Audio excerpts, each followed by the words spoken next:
Hello, you dirty potters. How are you today? In today's video, I'm going to teach you how to do bubble glaze. For those of you who don't know what bubble glaze is a pottery glazing technique where you blow bubble-like patterns on the outside of your green or bisqueware, making your work come out with bubble-like patterns when it comes out of the glaze load. Bubble glazes are very fun and easy, but for the benefit of this video, I'm going to break it down into 3 basic segments. The first one is going to be the equipment you're probably going to need in order to do bubble glazes. You can kind of fuzz these around, but these are the things that I use. Secondly, we're going to do the technique, and in the third part, we're going to talk about some of the troubleshooting aspects and some things you can get away with bubble glaze, because there's like 4 ways to do this, and all 4 of them essentially give you the same result.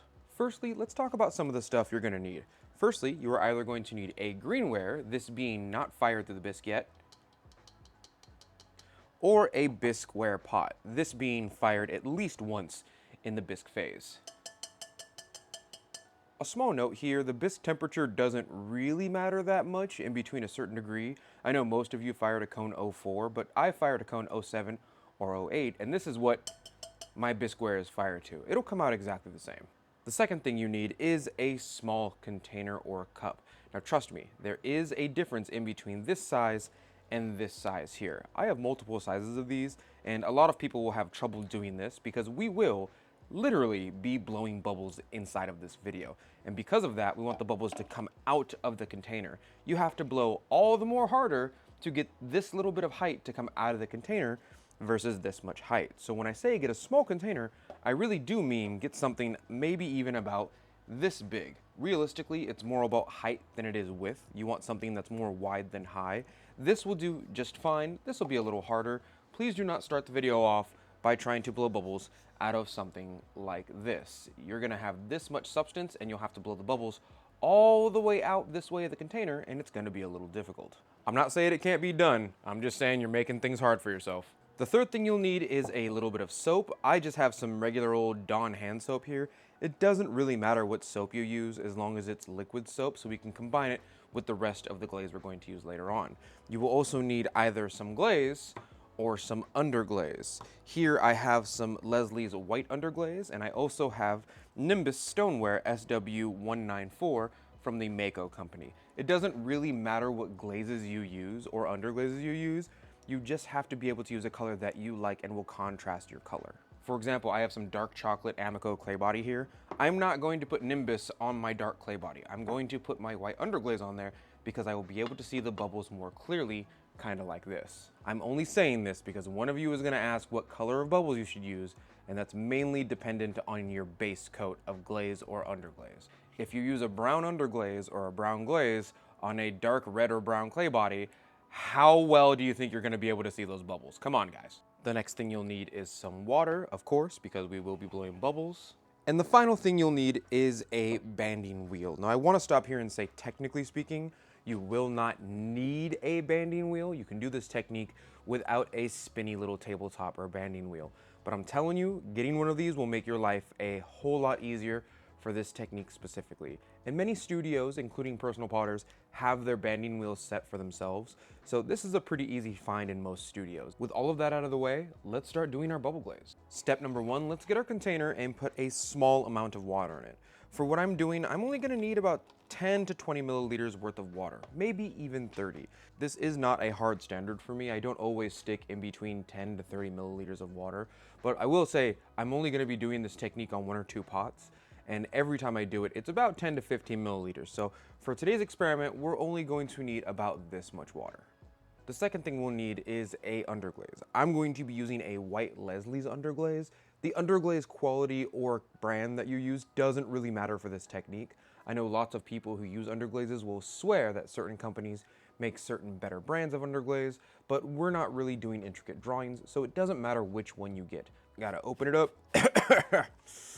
Look, that's how old it is right there. See all that? That's how often I use white underglaze right there. Let's take some white underglaze here and mix it straight into the water.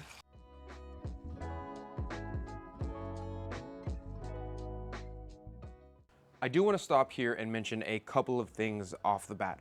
Number 1, you noticed that I've been saying throughout this video that you can use a glaze and underglaze. That is true, and it doesn't really matter whether you do it on bisque or greenware, except for if you're doing it on greenware. If you're doing it on greenware, you should probably use underglaze. You can also use underglaze on bisque. Try really hard not to use glaze bubble technique, that being not underglaze, on greenware work. It doesn't really work the way that you think it does, and it often doesn't come out the color you want it to. You're essentially putting regular glaze, not underglaze, very big difference, on greenware and then trying to just take it all the way through. So if you're using just regular straight old glaze like we will be later in this video, try to only put this on bisqueware instead of greenware.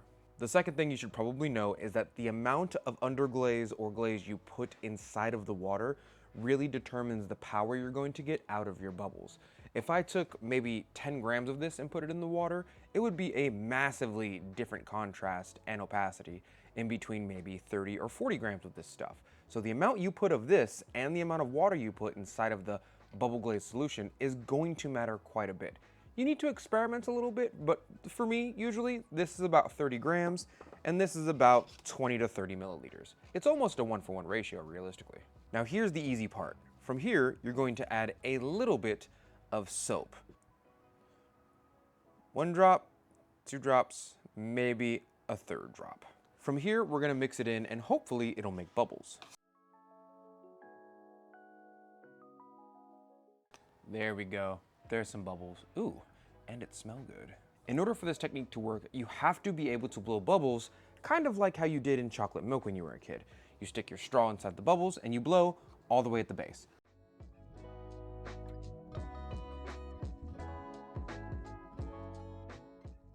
This is the effect that we want out of the bubble glaze technique. You see how the bubbles are building on each other and they're about to come right out of the container? This is what I meant earlier when I said you should probably choose a container that's not very tall. You will have to waste more matter and go a little bit higher if you have a taller cylinder. This, for me, is the appropriate height. Now I'm going to take my black clay body bisqueware piece, put it upside down, tilt the cup just ever so slightly. Be careful not to tilt the cup so that you're pouring the actual underglaze water onto the piece. You just want it tilted ever so slightly so that you can help the bubbles fall onto the pot you're trying to do the bubble glaze technique on. Stick your straw at the very bottom and blow.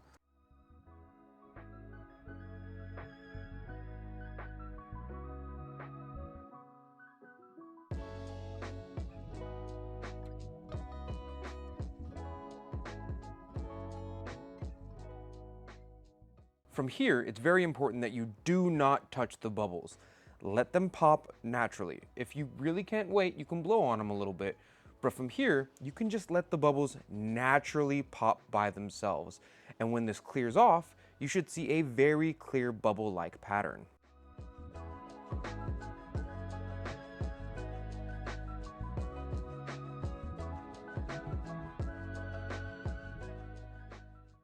And there you go. That is the basics of how to do the bubble glaze technique.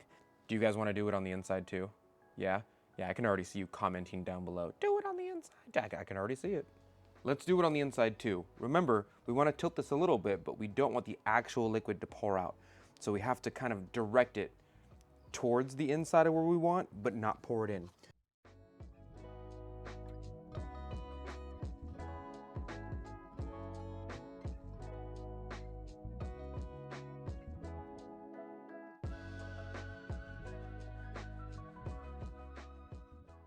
I'm going to glaze this and we're going to see how it comes out at the end of the video.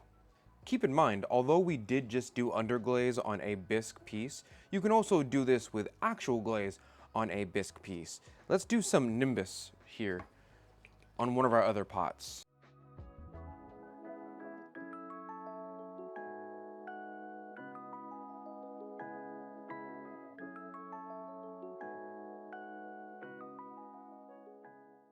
Couple drops of soap, 1, 2, mix that nimbus glaze up real good.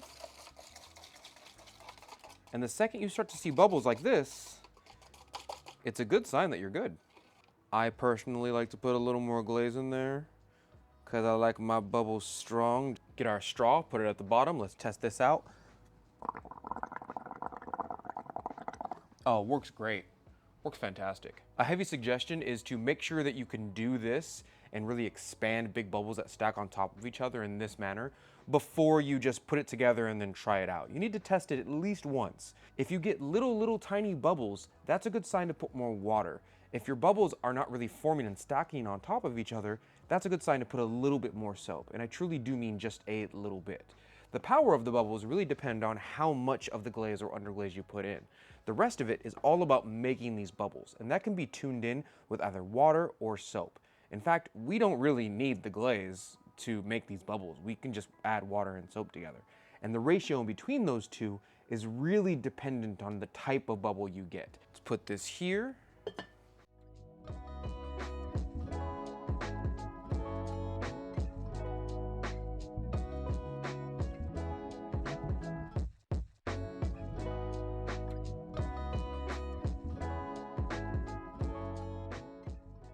I'll take that all day, right there. Those are very large separated bubbles. That's a good pattern. And that is essentially how you do the bubble glaze technique. Now there are a couple of things I want to go over before I end this video, because there are some nitty-gritty things that you ought to know that you're probably going to find out by yourself, but Dad wants to prepare you for the worst case scenario so that you understand how to deal with it when you get there. I'm your Pottery Dad now, and to accept that, please comment Pottery Daddy down below. The first thing I figured out is that lots of people seem to think that they can just seal this up and keep this solution somewhere in a bucket or a jar or a little container like this and use it at a later time. The soap does lose its power over time.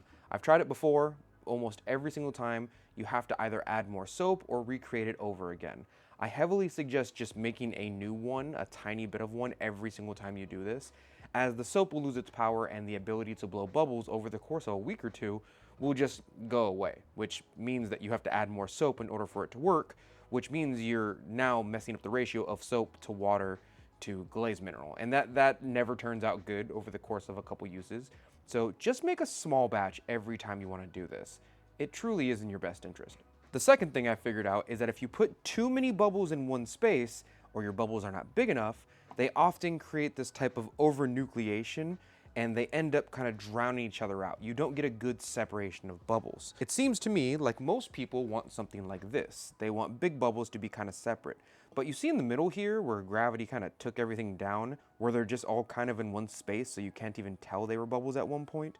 Well, if you keep blowing bubbles in one space or you keep trying, that will happen to you. Check this out.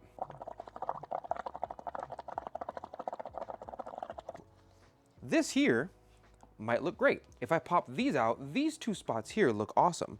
But if I keep on going, sooner or later, if I put enough bubbles here, I'll drown this separation out.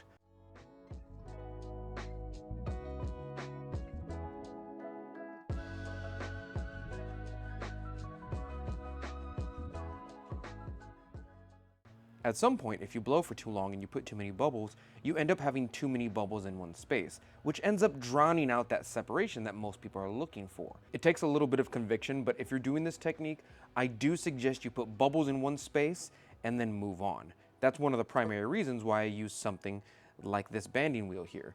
Once I have bubbles in one space, it's still moving.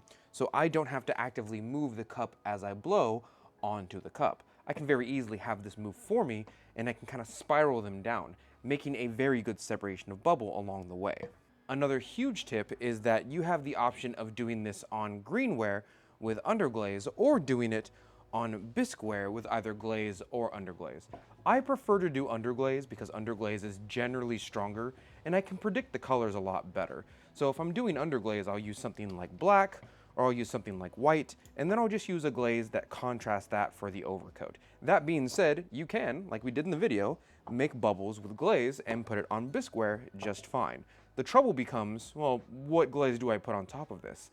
And this is the sad part of the video, because you don't know until you test it. Unfortunately, I do not know the glaze and the color and the chemistry of every single glaze that ever existed. I do not know every single combo that you could ever do with bubble glaze. For example, at my job, we did this technique for about 2 months, and some people found some amazing combinations. I mean stuff that just worked well together. They put it on bisque, both of these were glazed, there was an overglaze and a bottom level of glaze, and the combination worked out great. But I tried one and it turned out kind of bad. The two glazes didn't really jive together well with each other. And this is probably the saddest part of the video for a lot of people, because much like this bisque piece that we did earlier in white bubble underglaze, I don't know how this is going to come out. When I glaze this, there's no guarantee that this is going to come out good. All of your combinations of glazes, underglazes, and topper glazes have to be tested. We did a white underglaze bubble technique on a black clay body with coastal blue from Clayscapes on top, on a 3-second dip at 1.4 specific gravity. I have no idea how this is going to come out.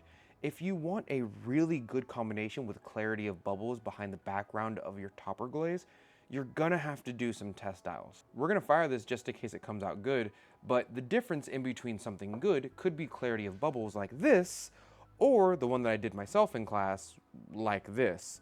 You don't know how this is gonna come out. It could come out really clear with a tasty combination, or it looks like someone spilled a little bit of glaze inside of your work. Let's give it one more. Let's give it one more coat. Coastal blue is really good. Yeah, especially on dark clay. That's what I'm talking about. Whenever I show people this technique, they often ask, well, what are the combinations? What works the best? And to be honest with you, I have no idea, but that does give you the opportunity to find out your own individual combinations with your own glazes, whether you make them or not, and make them specifically yours, instead of doing something beautiful but everyone knows about it. Like the frozen pond technique. How many times, Aunt Susan, are you gonna send me the frozen pond technique on Facebook before I've already seen it?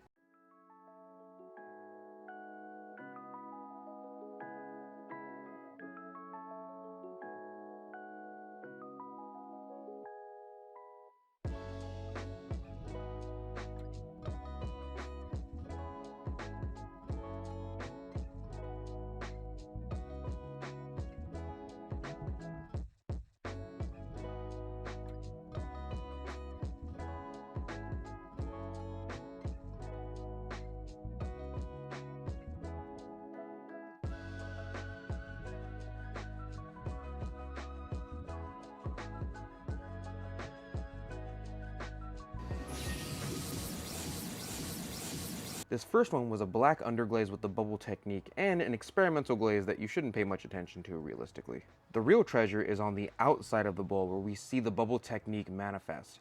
This is with no glaze over it whatsoever. This is a raw clay body. I wanted you to see how it would look like if you just left the clay body raw.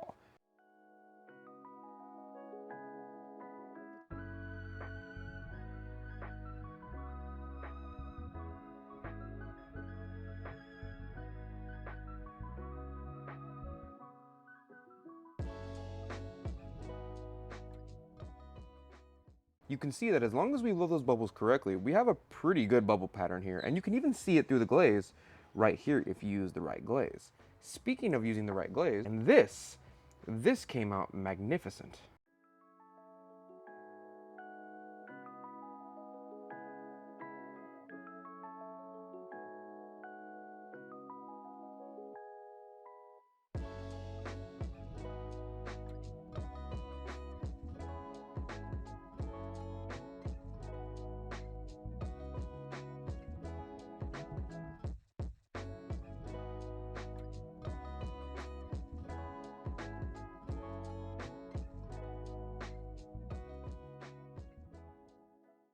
This is fantastic. If I saw a YouTube video that showed me how to do this technique, my jimmies would be rustled, I tell you what. Can I say that on YouTube? The one thing that you can clearly see is the thing that I warned you about before. If you get too many bubbles in one space, everything kind of clumps together and you don't really get a good separation of these bubbles. In fact, if this was not here, I think we would have a much better glaze pattern and a much more attractive bowl. So this is a good lesson that if you blow too many bubbles in too little of space, they'll clump up and you won't get this beautiful attractive spread that we have here for the bubble glaze technique. Well, thank you, Dirty Potters, for joining me today. You know, I've never done the bubble glaze technique on work like this, and finding the combinations is relatively difficult for me. I do suggest if you're doing this technique, you get some underglaze and try and find some type of contrast. Keep in mind, I did a white bubble glaze technique on Amico's dark chocolate black clay, but the glaze is truly the thing that brought out the white underglaze for this aesthetic. Good luck with this bubble technique. Remember to click all those buttons on the way out if you like this kind of content, and I will see you, Dirty Potters, next week. Thank you for your patronage.